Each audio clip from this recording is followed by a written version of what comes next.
Assalamualaikum warahmatullahi wabarakatuh. Innal hamdalillah nahmaduhu wa nasta'inuhu wa nastaghfiruh wa na'udzu billahi min sururi anfusina wa min sayyiati a'malina may yahdihillahu fala mudhillalah wa may yudhlil fala hadiyalah. Asyhadu an la ilaha illallah wahdahu la syarikalah wa asyhadu anna Muhammadan abduhu wa rasuluh la nabiyya ba'dah. Ibu-ibu, bapak-bapak sekalian yang dimuliakan Allah, alhamdulillah wa syukurillah, pada pagi hari ini kita sekalian bisa berkumpul lagi dalam rangka beribadah, mencari ilmu untuk melengkapi sarana kita untuk bisa beribadah dengan baik. Dalam kesempatan yang sangat indah ini, kemarin kita bersama-sama memperingati peristiwa nopo Isra Mi'raj nggih. Kita itu lali. Elinge tanggal abang piknik ngoten ta. Iya, itu kemarin tanggal berapa, Bu? 27 Rajab kok 17 sing dililing tanggal abang wae. Ya. Nah, kita ingatkan kembali, kita refresh ya. Peristiwa Isra Mi'raj itu yang tentu Bapak Ibu sekalian sudah paham lah, berkali-kali mendengarkan kisahnya, yang kalau dibuka dari lembar ke lembar itu hikmahnya luar biasa ya. Hikmah peristiwa Isra Mi'raj itu juga luar biasa kalau kita buka sejarahnya ya. Pada saat berita Isra Mi'raj Nabi itu tersebar di kalangan kaum muslimin, waktu itu juga guncang ya. Sebagian percaya, sebagian ora percaya, sehingga juga banyak yang kemudian asalnya Islam jadi balik lagi enggak Islam. Itu ini peristiwa yang luar biasa, dan kemudian saat itulah muncul sebutan kepada sahabat Abu Bakar ya, yang sangat percaya tanpa membantah ya, gitu kira-kira. Itu padahal di tahun itu ya tentu teknologi belum begitu ada ya, maka dasar keimanan itulah yang menyebabkan Abu Bakar ini percaya. Nah, baru 1 hari, 2 hari, 3 hari apa yang disampaikan Nabi dalam perjalanan itu terbukti. Nah, jadi paling tidak peristiwa itu harus mengingatkan kita yang nomor satu itu keimanan itu harus baik, harus 100% kepada Allah Subhanahu wa ta'ala. Kalau mau sukses dalam hidup ya 100%, nggak boleh dikurangi, nah, didiskon. Nggak boleh. Kalau sekarang ini kan imannya sering dimodifikasi ya, ya iman kepada Allah tapi besoknya juga ke makam gitu kan, besoknya juga ke Gunung Kemukus kan gitu, jadi modifikasi iman gitu kan. Orang sekarang tuh pinter itu. Baik, kita tidak akan bicara tentang peristiwa itu, tetapi hasil dari Isra Mi'raj itu yang jelas kemudian Nabi Muhammad SAW menyampaikan ada kewajiban sholat bagi orang Islam.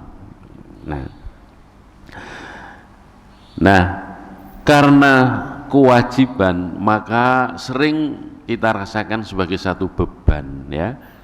Sering saya katakan orang dibilang wajib itu intinya di belakangnya itu ancaman tuh ya.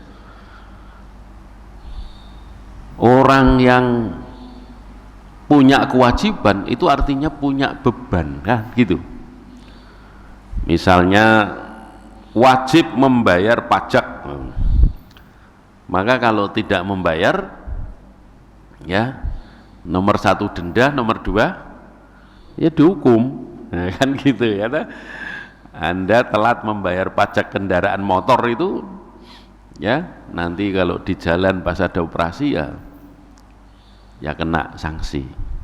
Nah begitu pula sholat, karena sholat ini adalah kewajiban maka sering dirasa berat. Jadi yang namanya wajib itu berat, karena kalau tidak maka ada sanksi.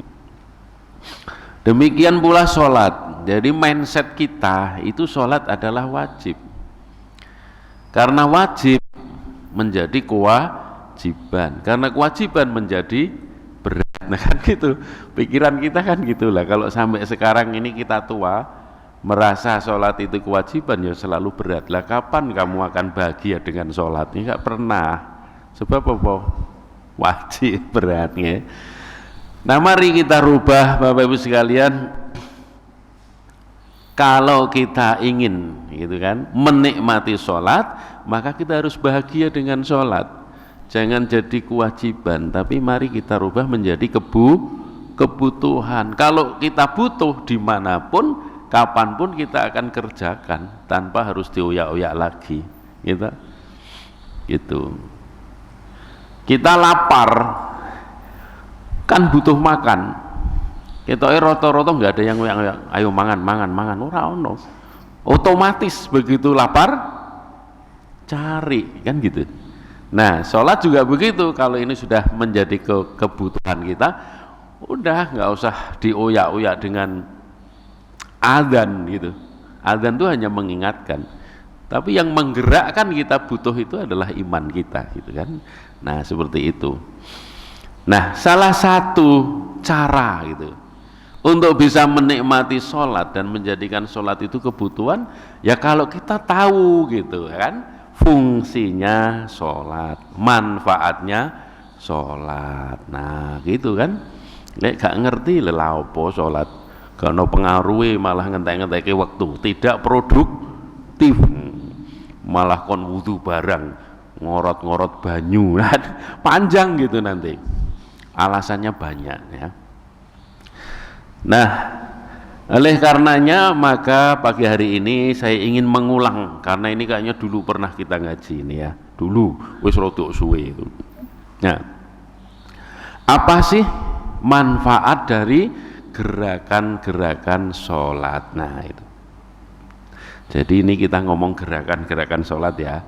Nah kalau fikihnya itu bagiannya ustadz-ustadz nih yang ada di samping kanan samping kiri saya ini, ahli-ahlinya.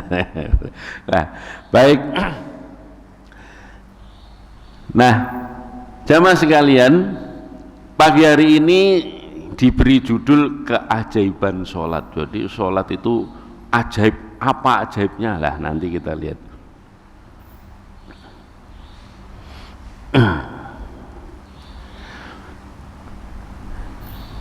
Ada beberapa level kehusukan sholat ini jamaah sekalian. Kalau kita melihat tuh, kelihatan nggih Bu? Nggih, wis lambat-lambat ya ora apa-apa. Nah ini ada tahapan sholat yang kita lakukan selama ini otomatis lah kita lakukan, tapi sebenarnya ternyata ada. Yang pertama adalah persiapan, ya penjenengan mau sholat kan mesti ada persiapannya, ya kan, pakaian bersih, ya kan. Nah niatnya sudah mau sholat ini, waktunya masuk, nah ada persiapan itu. Cari tempat yang bersih untuk sholat, ya walaupun tidak di masjid, di surau, di langgar, tapi mungkin di pojok kantor juga, tapi kan pasti cari yang bersih. Nah, karena itu memang persiapannya begitu, bersih badannya ya dari hadas, bersih pakaiannya, kemudian bersih tempatnya. Nah itu persiapannya, masuk waktunya, nah, ya kan. Nah kemudian di setiap sholat ada gerakan sholat, mulai dari berdiri, ruku, sujud, ya, i'tidal dan tahiyat, ya, dan seterusnya. Ada gerakannya. Kemudian di dalamnya ada bacaan-bacaannya. Nah, 3 level yang pertama ini, 3 level awal ini, itu kita bisa ajarkan pada semuanya, termasuk pada anak-anak. Ini levelnya di sini pada anak-anak itu. Kita sholat itu dengan anak kita itu bacaannya beda apa sama? Sama, ya kan? Sholat kita dengan sholatnya Pak Jokowi sama nggak bacanya? Bisa nggak tahu. Nah, artinya sama gitu ya kan? Raja juga sama, menteri sama lah bacaannya ya. Nah, yang menjadi beda apa? Nah, ini level berikutnya kan begitu. Level berikutnya, 2 level di atasnya, kalau sudah ada persiapan, gerakannya bisa, bacaannya bisa, ya tentu resapannya dan pikirannya itu yang nanti akan menjadi beda. Ya, orang sholat match antara gerakan, bacaan dan yang dipikir.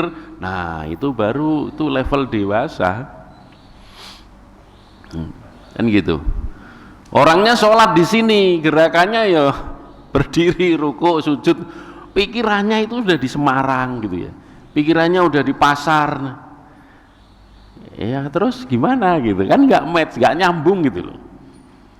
Maka silahkan saja, ada orang berkali-kali umroh, haji itu sholatnya di depan Ka'bah, tapi belum tentu pikirannya di situ. Bisa saja malah mikir yang di rumah di Demak sini. Aduh banget sholat ning kono, pikirannya tetap ning kene misalnya gitu. Ya kan? Nah, yang akan membuat beda itu ya kemudian apakah dia itu nyambung coro internet itu, connect enggak sih itu sama Gusti Allah gitu loh. Ya kan? Nah, itu. Dan yang paling pucuk adalah rasa. Nah, ini rasa. Jadi sholat itu bisa nggak dia rasakan? Yang kalau sudah dirasakan tentu nanti akan ada efek. Seperti kita makan itu ya. Kita makan itu ternyata sambelnya pedes. Itu pasti kan beda loh. Wah, terus sini kupingnya bareng mor-mor gitu ya. Saya kemarin tuh jajan karena makan siang ke soren, tidak kuat sampai rumah, tuh sampai genuk menggok saya sebelah Indomaret itu ternyata ada ndas manyung. Ya sikat aja gitu kan, tanpa tanya pedes poro. Wah, ternyata itu mungkin level 1. Buku itu dimakan itu sampai gini loh. Pernah nggak Pak makan sampai ning kuping rasanya koyo aduh, sampai rumah saya bilang sama ibu, siap-siap apa Mas, wis pokoknya gue bolak-balik ning WC ya. Gitu. Artinya ada reaksi dari yang kita rasakan. Ya, kita makan rujak itu yang kecut kan langsung cengir-cengir gitu. Nah, sholat itu juga ada yang bisa kita lihat dari rasa kita. Itu ada pengaruh enggak gitu, ada perubahan enggak setelah sholat lah kan begitu. Nah, inilah level dewasa. 2 level yang ini memang harus dilakukan, harus diperoleh ketika kita sudah sering melakukan dan terbiasa melakukan. Nah, inilah Bapak Ibu sekalian, itu nanti bedanya dengan sholatnya anak-anak kita, sholatnya masih belajar. Ya, kalau masih belajar ya saya kadang mampir sholat di SMP Sultan Agung itu, kalau siang kan mereka jamaah itu, saya di belakang sendiri gitu memperhatikan tingkah pola anak-anak SMP itu ya lucu-lucu gitu. Iya, ya sudah gede-gede, awake badannya kan bongsor-bongsor ya. Tapi begitu sholat itu ya lucu. Begitu Allahu Akbar ruku itu ya tangannya terus nyundul bokongnya kancane dulu, ya gitu, ya kan. Nanti begitu sujud gentenan, sing ngarep nendang burine dul gitu kan. Jadi ya mungkin kita dulu begitu gitu. Ya, kita mungkin mantan-mantan sing ngono-ngono kuwi lah gitu. Tapi biasanya mantan sing ngono kuwi suwe dadi kiai. Karena tetap sholat ya kan. Kalau nggak ada kisah gitu mungkin karena ambien malah ra tau sholat tadi.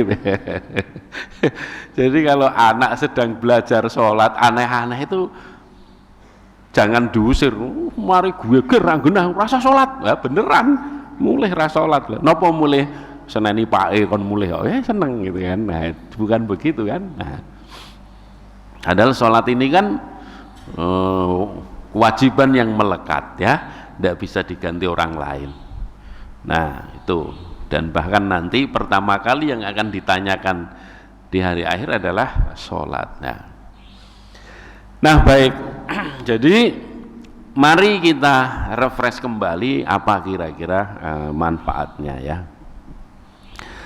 Nah sebelum sholat kita kenalkan dulu dengan wudhu ya. Ada wudhu itu di dalam Al-Quran itu dijelaskan tentang wudhu ya, yang wajibnya seperti apa kan gitu.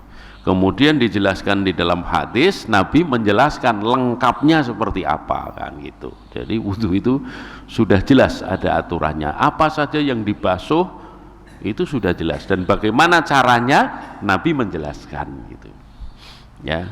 Terus ada yang gini, Pak aku tuh tadi mandi Pak, aku wabeh tak gebyur, wis rasa wudhu ya Pak, wong wabeh anggota sudah basah loh kan gitu. Ya, nah melakukan ibadah itu nggak boleh dengan perasaannya sendiri ya kan. Ibadah itu takarannya, ukurannya adalah contoh dari Nabi Muhammad Shallallahu Alaihi Wasallam. Nah ini bedanya di situ gitu. Karena ibadah gue rasane dewe, perasaanku ngene ya gawe dewe gitu. Nah jadi seperti itu. Nah baik, syarat untuk sholat itu wudhu. Kalau nggak bisa wudhu apa? Tayamum kan gitu kan. Nah tayamum. Nah, maka coba kita perhatikan. Saya tidak akan bicara caranya ya, wis ngerti kabeh lah gitu. Nah ada hitung-hitungannya kalau kita lihat dari sisi ilmu anatomi. Anatomi niku ilmu sing mempelajari bagian-bagian tubuh niku jenenge anatomi. Nah, kalau kita perhatikan apa sih yang harus kita basuh ketika wudhu kan gitu. Ya, dari mulai tangan, kemudian wajah, kemudian kepala kan, kemudian kaki, termasuk mulut itu ketika kita kumur. Ternyata kalau dirinci Bapak Ibu sekalian ya, ini ada hitung-hitungan jumlahnya kayak gini nih. Kelihatan ya, itu gede-gede ya. Jadi berapa tulang penyusun dari organ-organ yang dipakai untuk wudhu? Nah, ternyata untuk lengan dan tangan, jadi lengan dan tangan ini lengan ya, yang sampai siku itu ada 30 buah tulang penyusun kalau dihitung. Ini tak terangkis di siji jenengan lulus jadi dokter. Jadi rasa aku tidak nyaingi aku ya. Itu ya coba nanti dibuka buku anatomi itu dihitung, karena ini misalnya jari ini ya, satu jari ini tulangnya udah 1, 2, 3 loh, itu satu jari itu 3. Terus ke tangan ini ada lagi nih 1, 4, nah kali 5 itu berapa, ditambah sini, ini lengan kita yang bawah nih tulangnya 2 ya, tapi yang atas 1. Oh, hebatnya Gusti Allah gitu, sing atas siji sing ngisor loro ben iso mubeng-mubeng ini ya dah. Coba sing ngisor ya siji kayak robot Pak, ngene tok gak iso muter-muter ngene ya, ora asik, nanti nggak bisa tuil-tuil. Nggak ada tuil-tuil. Nah itu lengan dan tangan tuh 30 buah. Kemudian kalau kaki dihitung mirip tuh, hampir sama ya, tungkai dan kaki itu sekitar 31 buah tuh. Nanti buka buku anatomi dilihat tuh atau di googling. Nah sedangkan wajah ini ya, kepala depan ini itu juga tersusun dari banyak tulang, 12 tulang. Kita ingin itu tapi nek dibuka tenan, cara di bengkel itu dibongkar ngono. Wah ada 12 tulang. Kemudian rongga mulut yang kita sering berkumur-kumur gitu ya sama hidung yang nyerot banyu ke hidung tuh, sudah bisa nyerot banyu ke hidung belum? Jarang ya. Latihan itu penting ya. Kemarin itu zaman corona itu wah manfaatnya besar itu kalau sudah sering serot gitu. Tapi nyerotnya tuh jangan hanya di ujungnya piuk ngono. Ora nyerot jenenge. Nyerot yo sampai sruk mlebu ngono lho. Ya. Nah, itu untuk membersihkan rongga-rongga mukosa hidung. Jadi hidung, mulut, telinga itu ada salurannya, Pak. Maka anak kecil itu kalau dulu pilek, anak kecil pilek ya, itu biasanya telinganya meler, ya karena memang ada salurannya. Ya. Nek bapak-bapak ora pilek, sing meler ora ning, lebih banyak di hidung tidak di telinga. Soalnya apa? Salurannya sudah agak panjang. Nah, rongga mulut, hidung itu 41 tulang yang membentuk, ya. Wah kemen tuh Pak, orang percaya hitungan diwi. Ya. Kemudian kepala dan telinga itu 12 buah. Nah ini kalau dihitung ya itu jumlahnya 354. Jadi jumlah tulang manusia yang dipakai ya untuk berwudu, yang kena air wudu itu 354 tuh setara dengan hitungan 1 tahun nek dihitung harinya. Wow ya, ini kan luar biasa. Apakah ini kebetulan? Enggak, ini semua kan Gusti Allah. Nah jadi kita bisa membayangkan betapa hebatnya desain manusia, desain ibadah yang diperintahkan Allah itu yang kemudian diterjemahkan oleh Nabi Muhammad dan kemudian kita lakukan. Enggak main-main ya. Nah ini wudu, ini kita ora bakal cukup nih waktunya nih. Naik bersambung apa yo siki wae langsung oke sampai dhuwur. Ya oke. Nah baik, sekarang kita coba lihat satu-satu. Nah pada awal wudhu ya kita ini kan mencuci tangan kita, dimulai dari apa? Jari-jari pasti, ini sela-selanya juga digosok semua ya. Jadi kalau yang namanya mencuci tangan itu aja diselehke ngisor keran ngene tok diwolak-walik. Ya ndak, ya dicuci ya kan. Wingi sing jadi kader Posyandu siapa? Itu kan ada cuci tangan, 7 langkah cuci tangan gitu kan Bu ya. Gitu. Apalagi pas Covid kemarin itu. Ya kan nyuci tangan itu kan diwolak-walik ngene barang ya. Ya, itu kan dari gerakan wudhu mestinya. Nah, di situ Bapak Ibu sekalian, kita tahu tubuh kita ini ada yang namanya sistem saraf ya, pusatnya di otak, kemudian bercabang terus sampai ujung-ujung tubuh kita di bawah kulit ini, itu banyak sekali saraf-saraf termasuk yang kecil-kecil. Kemudian di ujung-ujung pula ini ada pembuluh-pembuluh darah. Nah, kalau kita tahu pembuluh darah niku ada 2. Siji sing nggawa darah bersih dari jantung ke seluruh tubuh, yang kedua yang membawa darah kotor dari seluruh tubuh kembali ke jantung kan ngono. Lah ana saluran loro niki ketemune ning ndi? Jenengan nate mikir ngoten mboten? Iki darah bersih, terus ono darah kotor. Lah ketemune bersih kotor ini ning ndi jajal? Ya, di ujung-ujung kulit kita ini. Ya, namanya pembuluh darah perifer pinggir. Jadi setelah darah bersih pol balik darah kotor, disitulah di ujung-ujung kulit kita ini, di ujung-ujung organ kita kan balik salurane. Nah, Jadi ada arteri itu yang membawa darah bersih, ada vena yang membawa darah kotor. Itu semua ada di ujung-ujung ini. Kemudian ada satu lagi saluran yang namanya limfe. Niku kanggo nggawa getah bening, itu anti infeksi gampangane ngoten. Nah, itu juga sama. Oleh karena itu kalau ya gitu kan, dari ujung-ujung saraf dan juga ujung-ujung pembuluh darah itu kita sering rangsang.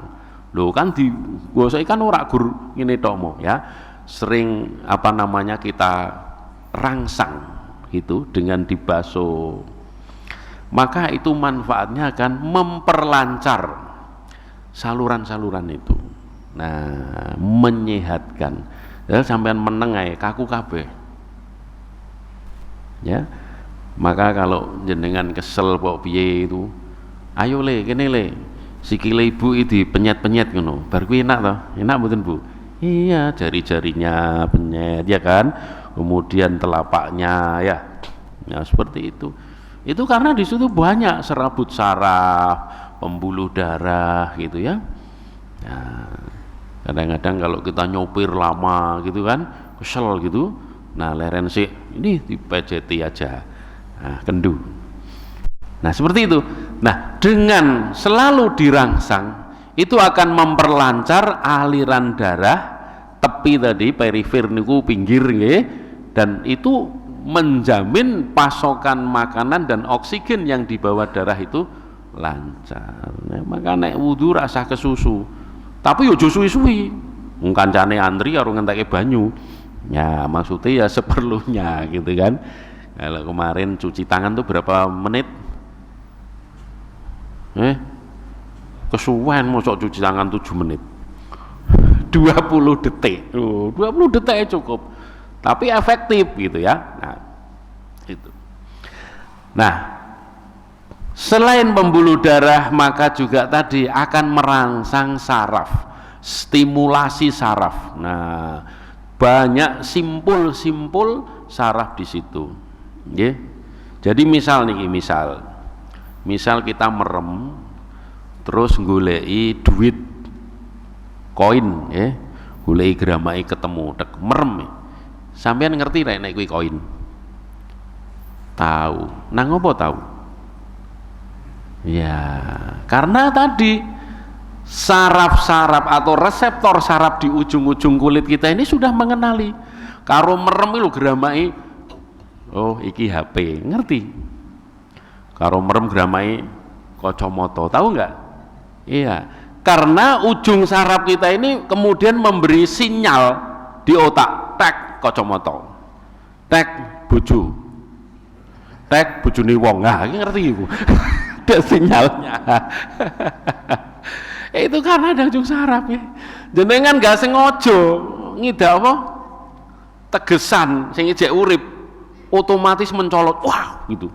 Apa jenengan tileki sik begitu tidak panas apa iki kan ora. Otomatis sikile jengat. Nah, itu karena saraf. Ya, maka kulit itu harus kita lindungi. Sebab itu karunia Allah yang paling besar ya. Ora sengaja nyetar sepeda motor kena snalpot langsung wow gitu kan ya. Jajal ora kena meneng ae apa iki ngono mlonyote tambah akeh. Nah, itu hebatnya. Jadi ada simpul reseptor saraf itu banyak sekali. Ya, kalau digambarkan nih, tiap 1 sentimeter kulit sak senti itu ya di daerah jari-jari itu termasuk di kaki itu terdapat 120 sampai 230 reseptor saraf. Wah, subhanallah, hitungan dewi pirang senti sikilmu, tanganmu ya, berapa itu? Nah, itu kalau digambarkan tuh kayak serabut-serabut gitu, terus ada cabang-cabangnya, terus semua larinya ke otak.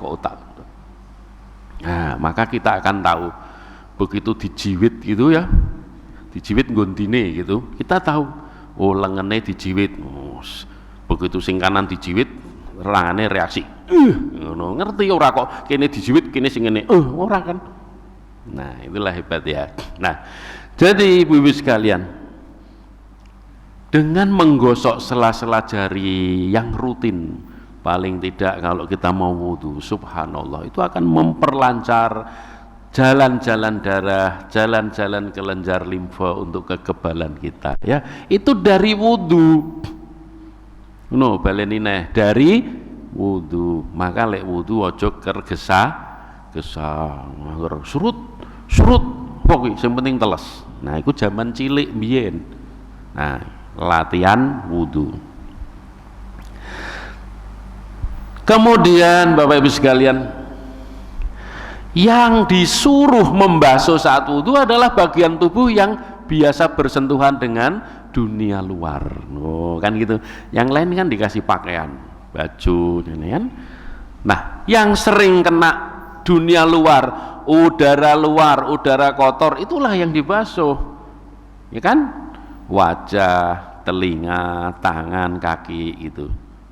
Nah, coba kalau kita sudah lihat ini, terus kemarin kita diajari cuci tangan, pakai masker semuanya pada saat apa itu COVID, maka orang Islam sudah nggak kaget sebenarnya. Ya, mengapa harus wudhu? Nah itu. Ya, bahkan ada dokter gigi cewek itu ya, kemarin masuk Islam gara-gara COVID loh. Iya, gara-gara suruh cuci tangan gini-gini. Wah, kemudian hidayah itu datang lewat dia belajar mengapa akhirnya masuk Islam itu gara-gara ada COVID. Atau kita pengen ada COVID lagi? Enggak ya. Lah ini. Jadi organ-organ yang tidak tertutup pakaian ya, yang sering kontak dengan lingkungan, itu yang disuruh berwudu. Ini bayangkan kalau kita disuruh wudu, ayo basuh perut barang, kan repot banget. Ya, alhamdulillah kita. Nah ini subhanallah. Nah, ada yang bikin aturan ngoten soalnya. Sebelum sholat mandi besar, ya aturannya sopo. Ya susah.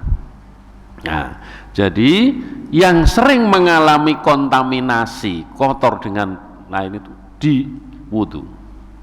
Nah, perlu dibasuh, selalu dibersihkan secara rutin. Jadi di sini jelas Islam itu mengajarkan aspek higienis yang luar biasa. Wah, sholatnya ping 5. Nah, kemudian wudhunya juga ping 5. Insya Allah lah aman kita. Ya, mau makan pakai tangan atau apapun, kita tiap hari wudhu berkali-kali, luar biasa. Nah, ini konsep higienis Islam melalui wudhu. Ya. Nah, selanjutnya ibu sekalian,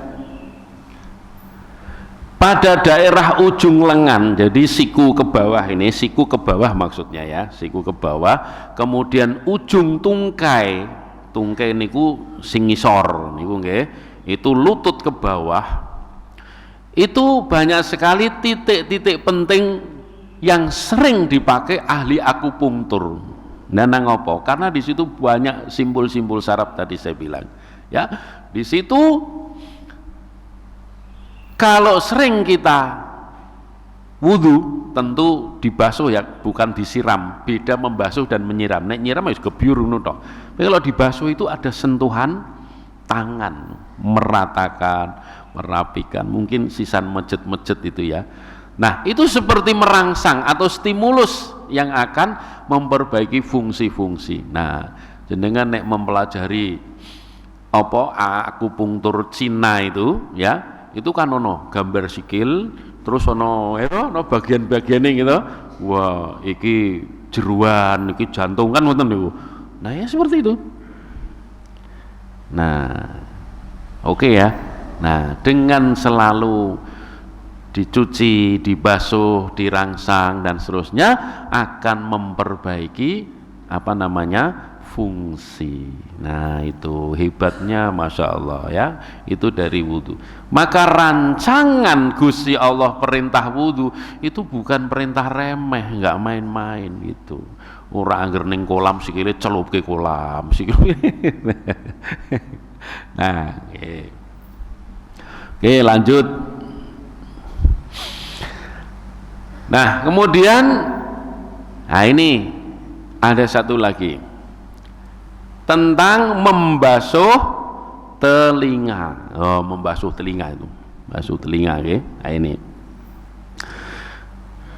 ini kalau kita buka-buka itu ada referensi dari kedokteran Cina kuno, Cina ya. Jadi ilmu kedokteran kuno itu kan pertama Mesir, ya kan? Nah, yang kedua itu Cina. Kalau Amerika itu berikutnya itu.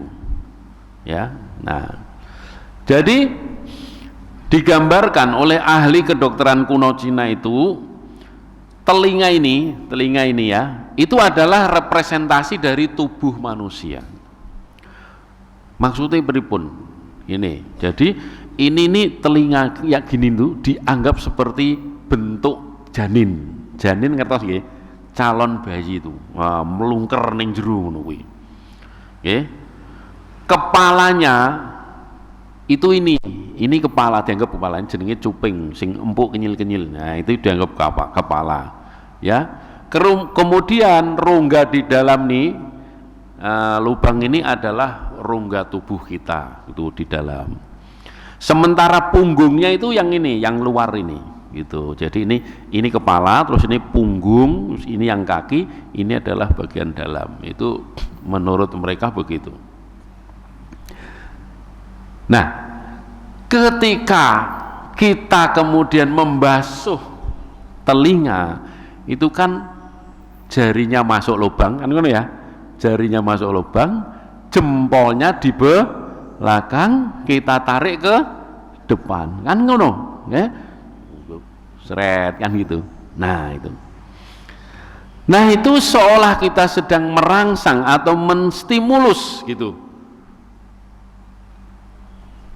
Gambaran manusia itu. Ya, yang tadi digambarkan sebagai bentuk manusia pada saat janin.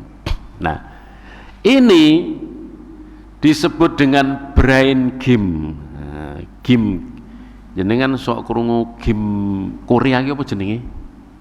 Gangnam Style. Nah, itu seperti itu. Sret, diulang lagi, sret ya. Digosok-gosok dengan lembut ya. Tuh kalau di Cina itu sampai merah. Jadi saya pernah lihat videonya itu.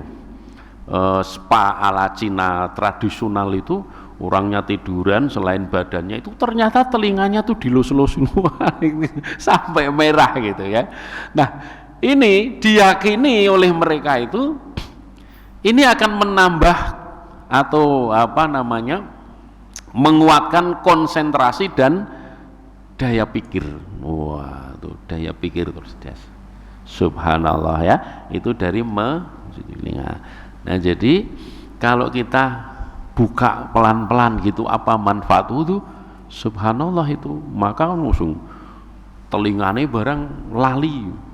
Ya, karena apa? Kene wis meh bar salate wis ceplok. Oh, angger dibasahi kabeh. Bukan seperti itu ya. Nah, itu kira-kira demikian.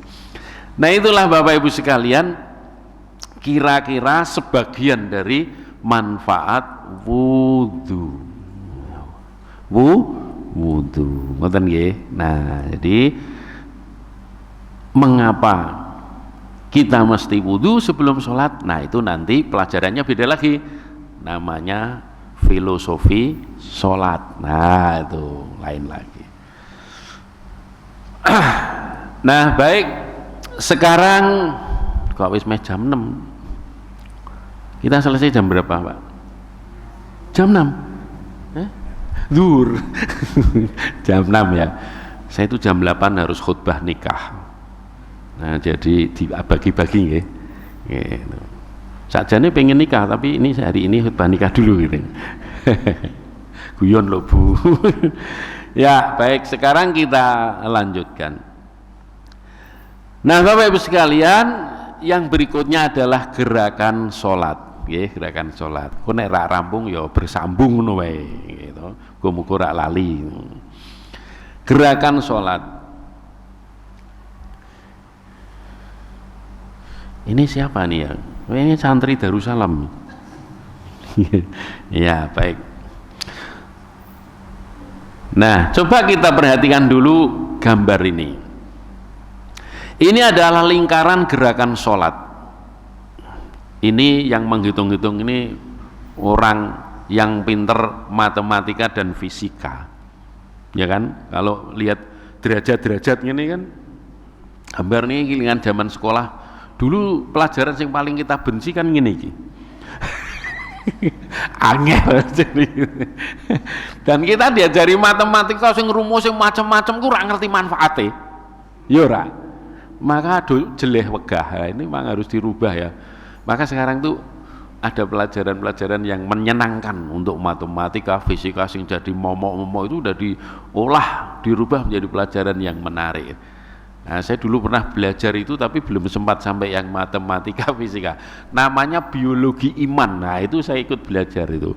Nah, itu baru ilmu-ilmu biologi dikaitkan dengan keimanan. Nah, baru menarik kita ini. Nah, kita belajar. Nah, coba kita perhatikan Bapak Ibu sekalian. Kalau kita bagi dalam gambar ya. Gambar yang pertama ini orang yang berdiri. Orang berdiri tegak ini ya diibaratkan 180 derajat. Oh, ini yang tegak ya. Kemudian ketika panjenengan ruku ini sudutnya 90 derajat. Maka kalau ruku itu kan harus jret punggungnya lurus kan ngono. Wah sing melengkung barang ngono ki kudu jegek-jegek. Tapi saya pernah ngeluruske wong sing melengkung ra iso-iso. Ternyata mang dia bungkuk. Ya ojo dipaksa, wis asline bungkuk. Ya itu. Ya. Nah, ketika kita sujud, ini sudutnya 45 derajat. Gak percaya, kowe nek ana wong sujud sampean nggawa garisan. No, 3 garis ngene iki. Lek sujude melengkung ini salah. Lujude ndelosor ya salah. Karena ada patokannya. Berdiri sekali ya ketika satu rakaat itu loh. Rukuk berapa kali Bu? 1 kali. Sujudnya 2 kali. Nah, kalau dijumlah ternyata lengkap satu lingkaran 360 derajat. Anda sholat lengkaplah hidup Anda. Ya enggak sholat ya gak lengkap. Masya sugih, masya dermawan tidak sholat. Berarti cukup sholat Pak, gak usah dermawan barang. Ya orang ngono maksudnya. Yo manfaat akibat sholat itu kan dunia itu kecil. Nah, gitu kan. Nah, jadi ini mengibaratkan bahwa ketika Anda ingin sempurna dalam hidup, sholatlah gitu. Kalau enggak lengkap. Seperti tadi, wudhu ya, jumlah tulang yang terkait wudhu itu kan sama dengan jumlah 1 tahun, hari dalam 1 tahun. Masya Allah. Jadi Anda wudhu sekali itu, seolah Anda sudah 1 tahun itu membersihkan diri. Masya Allah ya, hebat. Nah, ini hitung-hitungan matematika. Nah, dari gerakan seperti ini kita harus memperhatikan berarti gerakan kita bagaimana gitu ya, gimana. Nah, sekarang kita coba lihat gerakan sholat mulai dari berdiri. Nah, ini berdiri. Nah, berdiri yang benar ya itu adalah berdiri yang bisa membagi beban tubuh kita pada 2 kaki secara sama ya. Jadi berat badan itu menumpu di telapak kaki baik kanan maupun kiri secara sama. Jadi nggak boleh sholat kok kaki ini siji tok sing diangkat ngono ki ra entuk. Nggih, koyok manuk.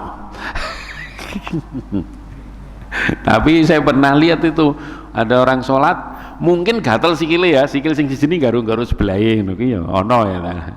Ya kuwi kan pas gatel Pak, daripada duduk garuk-garuk ya. Yang penting jangan membatalkan ya. Nah Bapak Ibu sekalian, dengan menapakkan kaki dengan tumpuan berat badan yang sama ini, ini kita bisa merasakan nanti seperti apa rasanya ketika kita berdiri yang benar ya. Nah, di telapak kaki banyak sekali tadi reseptor saraf ya, titik-titik akupunktur, titik-titik refleksi ya, yang kalau kita latih terus ya, dengan berdiri direnggangkan, berdiri lagi kan gitu ya. Begitu pula kemudian nanti kita duduk, kita tekuk gitu kan, nanti berdiri lagi, itu melatih semua reseptor tadi berfungsi dengan baik. Cara wonge kuwi itu sebenarnya servis. Oh gitu, melihat ya. Nah dengan demikian manfaat pada tubuh kita ini, fungsi-fungsi organ itu akan optimal ya. Apa bedanya optimal karo maksimal? Nek maksimal ki pol, misalnya saya punya target 100 ya, 100 itulah maksimal kapasitasnya. Tapi kalau optimal itu pol sesuai kapasitas, itu optimal. Oh gitu. Kita punya target 100 itu maksimal, tapi ketika kita gas ternyata mesin kita itu sakjane pole gur 80, maka optimalnya ya 80, sudah tidak bisa maksimal. Sama dengan fisik kita, kesehatan kita, masing-masing orang kan mboten sami nggih. Olahragane cah nom iso macem-macem ngono, aerobik segala macam, sename breakdance iso kabeh cah nom. Begitu tua, senajan jenengan biyen ahli breakdance, silakan breakdance. Nah, remuk tok lek kabeh nggih. Maka ibu-ibu yang senang senam niku nggih, aja nek pas sename rumangsane enom meneh. Kula niku sok-sok ngeri ndeloke ibu-ibu melu sename wis sik goyang ngalor ngidul. Iki gogrok kabeh mbuh aku. Ya, sesuaikan takaran kita, kemudian baru di polke sesuai takaran kita, itu namanya optimal. Ngoten nggih. Nah, ojo selalu ngomong maksimal nggih saya. Pas itu optimal. Olahragane wong tua ya wis mlaku, gerak-gerak wis sudah cukup bagus kan ngono. Ya sebaliknya, ijek enom olahragane kok klelet iki ora bener gitu. Nah, jadi harus sebaliknya ya. Wis enom semangat macam-macam pengen bojo loro telu pat ora apa-apa jarke wae Bu. Paling-paling rak wani. Nah, engko begitu tuwa wis salah jarke meneh tambah rawani kuwi ngono. Itu namanya optimal, ngukur kapasitas gitu. Nah, itu ya. Jadi menyelaraskan tumpuan berat badan, menetralisir dan mengurangi resiko terkilir. Nah, nek wong sering berdiri tegak, sholat dengan benar, insya Allah ketika jalan menapak itu sudah terbiasa, ora kesusu sehingga sidik-sidik keseliu, meneh keseliu. Nah, gitu. Nah, bagaimana berdirinya? Berdirinya itu kakinya itu ora mepet, tapi sedikit dibuka, yang lebarnya itu selebar bahu kita. Selebar bahu kita, kan ono wong sholat sikile dirapet kayak gini. Itu malah kurang benar. Yang benar ya agak direnggangkan, tapi ojo terlalu wombo ngetek-ngetek nggon. Nah, bahu kita ini loh, kanan kiri segini, ya udah kaki kita ya segitu gitu. Sehingga dari atas sampai bawah itu lurus. Paham ya? Nanti semrep sampean sing salat begagah sikile. Nate kula nggih, Bro, sampai apa sarunge we ora cukup. Alasane nek ra tangan iki sebelah setan. Nah, ini ya setane ya kowe kuwi wong ganggu liyane. Ngoten nggih. Jadi berdiri tegak, buka kaki selebar bahu, ya, pindahkan berat badan ke ujung telapak kaki. Jadi berat badannya polek, seimbang kanan kiri ya. Nah ini yang penting, tumit, ngerti tumit? Tungkak. Tungkak itu diputar keluar sedikit sehingga jari-jari itu jadi lurus mengarah keluar gini. Oke? Monggo nanti dipraktekkan sendiri-sendiri. Ada bedanya enggak? Ada bedanya. Di belakang, di balik apa kuwi? Dengkul itu ya. Nanti akan terasa tarikannya otot itu.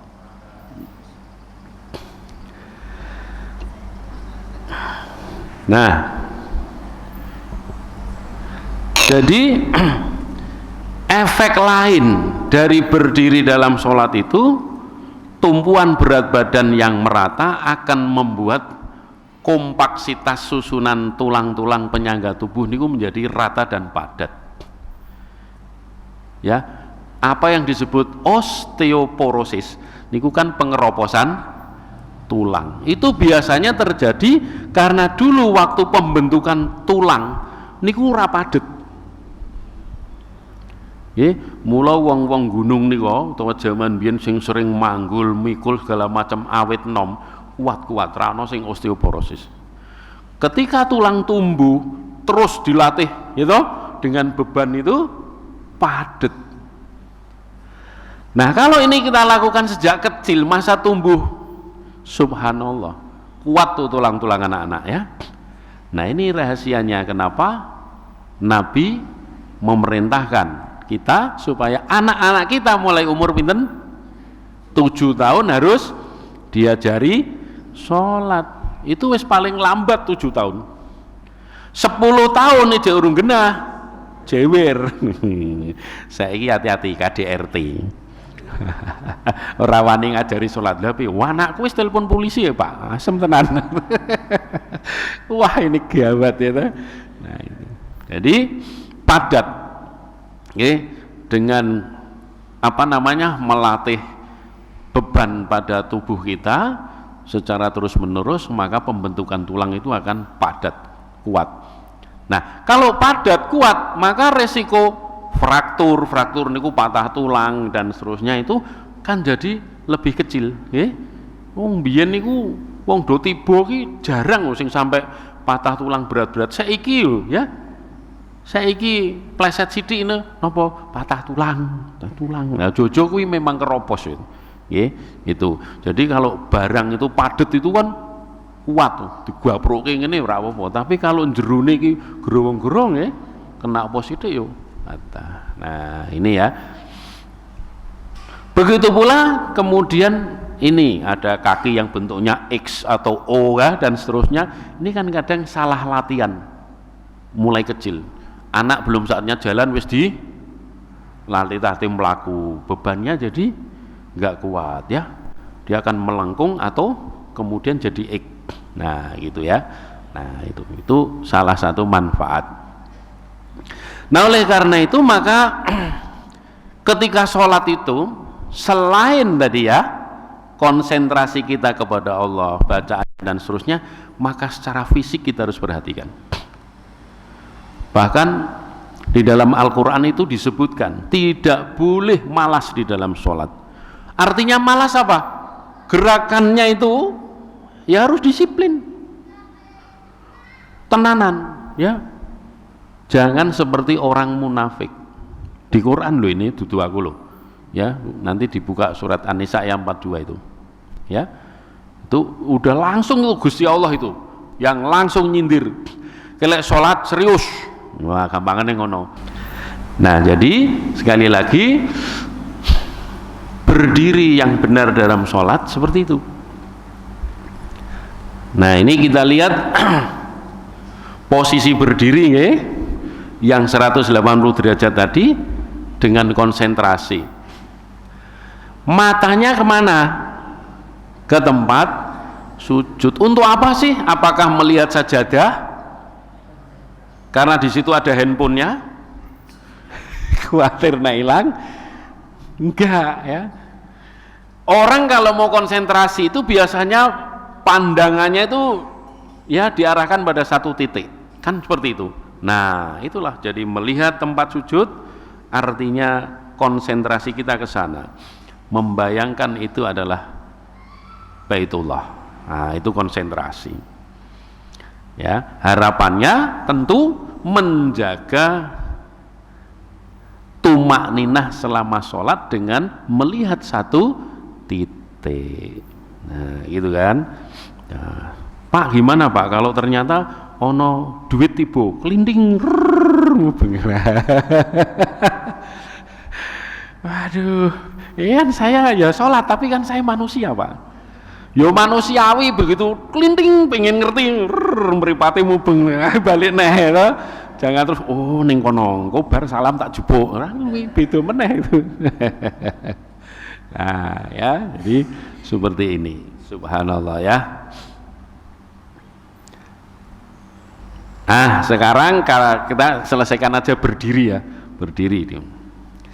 Nah, ketika sudah berdiri yang benar tadi, yang kita lakukan kan kemudian takbir ya, takbiratul ihram sebagai pembuka sholat ya. Allahu Akbar. Nah, kan begitu kan? Nah, tuh. Jadi kita angkat tangan kita ini. Nah, ya, kita angkat tangan kita ini. Sejajar dengan telinga. Pak wonten Pak sing sejajar dengan pundak ngene ya. Ya, monggo lah itu nanti fikih. Sejajar dengan telinga. Nah, itu kan? Nah, kita balik lagi ke yang tadi. Nah, pengucapan Allahu Akbar dengan konsentrasi tinggi ini penting.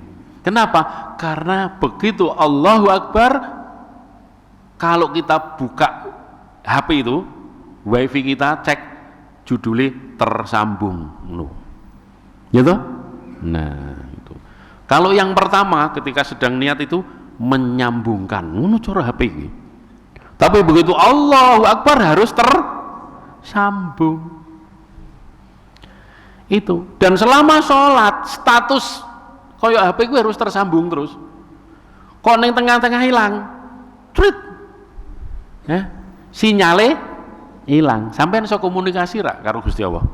Ora iso, sinyale hilang. Maka konsentrasi itu menjaga ketersambungan sinyal karo Gusti Allah. Maka sholat panjenengan 10 menit ditung sing tersambung pirang menit, sing hilang pirang menit, ngono. Wah, khusyuk Pak. Iya khusyuk. Nah, paham nggih Bu nggih? Ini dulu HP niku padha karo jenengan konsentrasi. Ujuk-ujuk ning tengah-tengah iki kok putus sinyale. Misale wau pikirane melayang ya. Wah salat, ya Allah. Kompore urung tak pateni. Wah, kan hilang sinyale. Bar kuwi astagfirullah nyambung meneh, ting menyambung lagi ngono kan. Pak salate sah. Tapi sing ditampa ya mbuh pirang menit mau. Itu pentingnya tumak nina kan ngoten. Faidat ma'nantum faaqimis sholat. Kalau kamu sudah bisa konsentrasi, kerjakan sholat. Jadi sakjane konsentrasi sik apa mulai sholat sik? Konsentrasi. Jadi niat itu menyambungkan sinyal wifi kita, niat.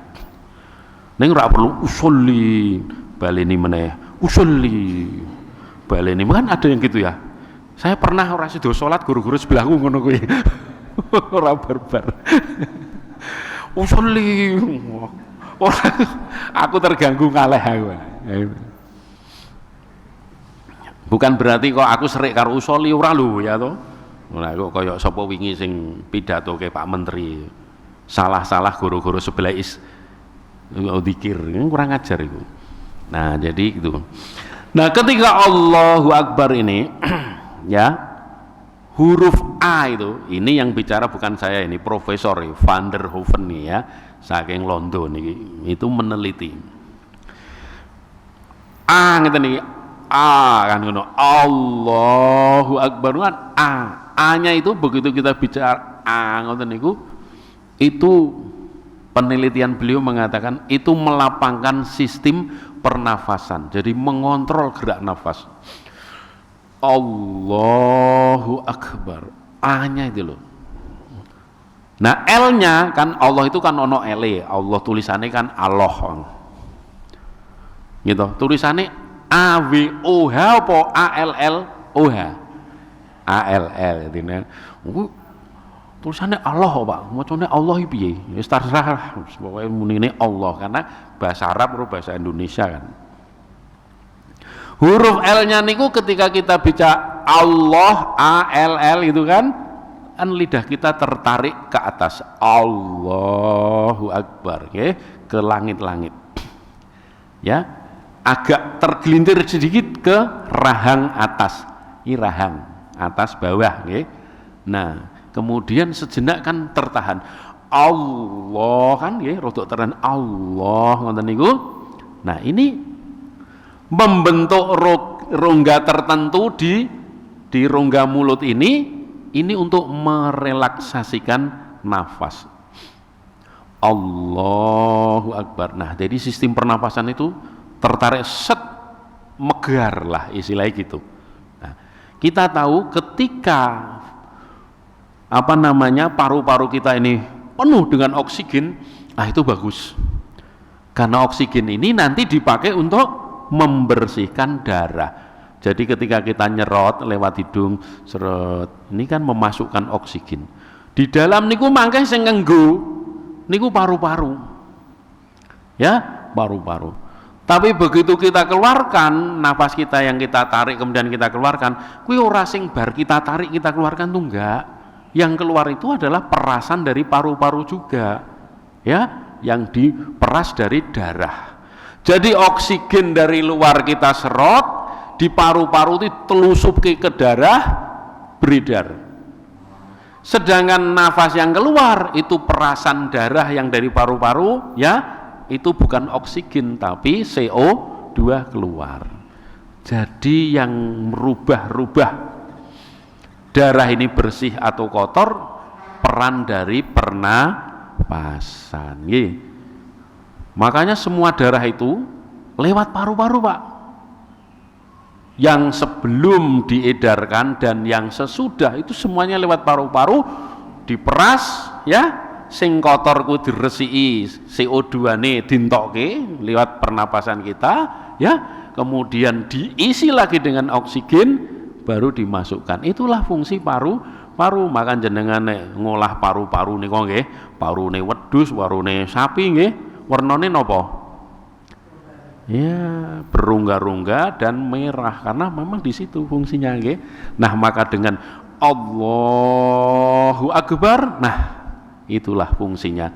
Pernapasan kita akan menjadi sangat sehat. Ya. Nah, sedangkan hanya di belakangnya Allah gitu kan, itu kontak antara paru-paru dan jantung karena memang ada yang namanya klep, ya, klep pembuluh darah dari paru-paru ke jantung itu. Nah, itu di situ jadi kontak paru-paru dan jantung sehingga bisa mengontrol kerja jantung. Subhanallah. Itu baru Allahu Akbar. Nah, luar biasa nggih. Dengan tidak kita sadari, tapi ternyata ibadah atau tata cara ibadah kita ini sungguh luar biasa. Nah, ini tadi. Nah, jadi Bapak Ibu sekalian, gerakan dada yang melebar, kemudian bahu yang terangkat sedikit, kan terangkat jazz, ngeten nggih, tulang rusuk ikut Allah. Itu kan lebar, paru-paru rongganya besar, kita tarik napas set, nah ini melebarkan rongga dada, tekanan udara akan mengecil dan ini akan memudahkan udara nafas itu masuk dengan cepat. Allahu Akbar. Oh, ngono. Allahu Akbar. Ora main. Nah, nggih. Diafragma niku sekat nggih antara paru-paru kalih perut niku wonten lapisane jenenge diafragma itu. Nah, itu akan menjadi terlatih kan, begitu megar diafragma turun, begitu keluar diafragma naik kan gitu ya, terlatih. Pada saat mengucapkan takbir ngoten nggih, sedang apa namanya ini paru-parunya meregang gitu, dia akan tertekan. Nah, kemudian kalau kempes dia akan naik. Jadi ini seperti sinergi yang kayak latihan, megar mingkup. Nah, ini menunjukkan ya fungsi yang sangat luar biasa, yang fungsi yang optimal tadi ya. Dan di sini juga ternyata menyatukan sinkronisasi lah kerja otak. Hebatnya. Nah, ini semua kriterianya Gusti Allah nggawe kok ini. Yang berikutnya Bapak Ibu sekalian, dengan mengangkat tangan gini, ini kelek ya Pak, ketiak, itu membuka. Kita tahu bahwa di kelek, baru meni kelek banter Raina, di ketiak ini ada simpul, ya, simpul dari getah bening, kelenjar limfa. Niku cairan-cairan untuk ketahanan tubuh, imunitas. Niku simpulnya ten kelek. Mriki kalih ten selangkangan.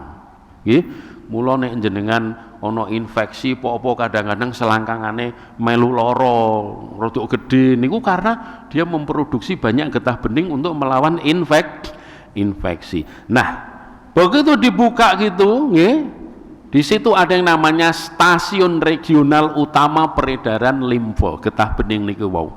Gerak ke atas. Nah, ini mengaktifkan fungsi dari kelenjar getah bening, namanya aktif pumping, jadi pemompaan yang aktif. Mula nek takbir kok aja dikempit, ya kudu mengo. Ngoten nggih. Nang yo ora entuk ombo-ombo, kan ana sing sampe ngene iki. Lah kuwi olahraga ngene-ngene. Salat ya seperlunya nggih. Jadi ini. Nah, ini gambari sapa ya? Oh, itu Pak Karno lagi sholat ya. Nah, ini saya untuk menegaskan kalau Pak Karno itu Islam dulu loh. Sholat ya toh. Tuh. Kan Muhammadiyah juga katanya. Ya toh, punya KTA loh. Pak Karno, jenengan randuwi mungkin sebagian. Nah, Pak Karno berarti Pak Karno boleh ikut muktamar. Nah, ini presiden pokoknya. Ini Pak SBY sholat itu. Tangannya tapi dhuwur Mas Wi. Sak picis. Ya wis sekarang gurune dhewe-dhewe ya. Sebelahnya siapa itu? Presidennya siapa? Penjenengan ya, Pak Jokowi. Sebelahnya lagi siapa? Nah, itu Pak Yusuf Kala. Lah sing kono sapa? Sing kono. Nah, itu Imam Masjid Istiqlal nggih, salat. Insyaallah. Lah niki sinten? Pak Karno. Iki Pak Karno ini Islam nggih. Islam, pokoknya Islam lah. Jadi Presiden Indonesia Islam terus. Ora ono sing PKI. Islam kabeh. Nah, nggih. Baik. Ini masih berdiri nggih. Lah ini. Tangan di depan dada, artinya itu di atas perut, ya, di atas perut. Jadi meletakkan tangan di dada di atas pusat niku alias the wudel. Nah, itu pusat.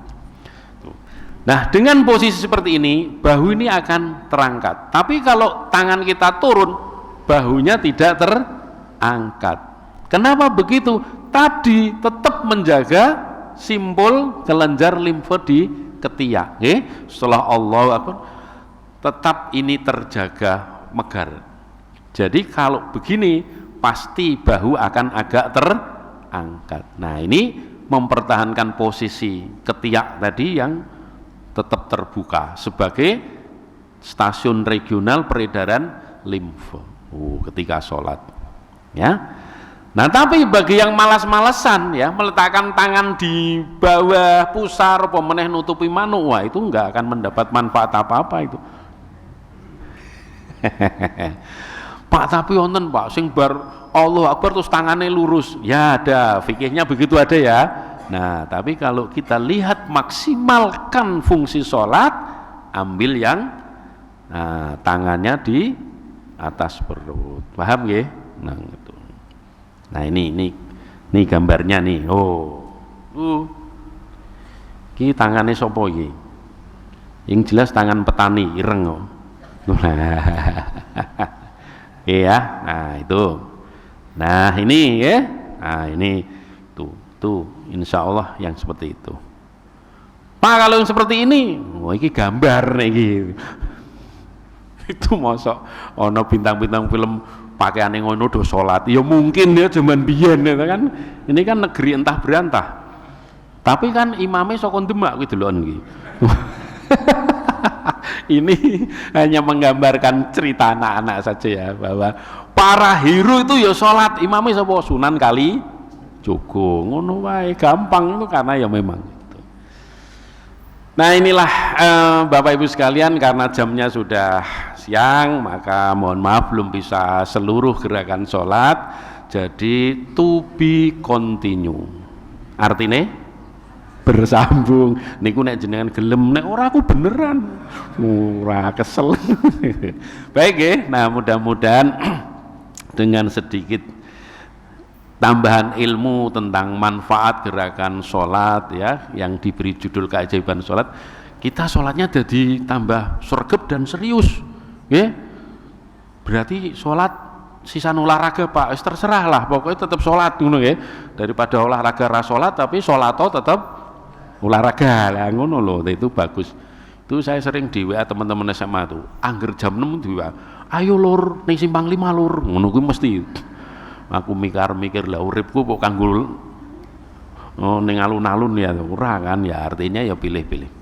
Baik, terima kasih, mohon maaf kalau ada yang salah, semoga bermanfaat. Mudah-mudahan kita bisa nyambung lagi di waktu dan kesempatan lain hari. Terima kasih. Mari kita akhiri dengan bacaan hamdalah. Alhamdulillahirabbil alamin. Kita tutup dengan doa kafaratul majlis. Subhanakallahumma wa bihamdika asyhadu an la ilaha illa anta astaghfiruka wa atubu ilaih. Assalamualaikum warahmatullahi wabarakatuh.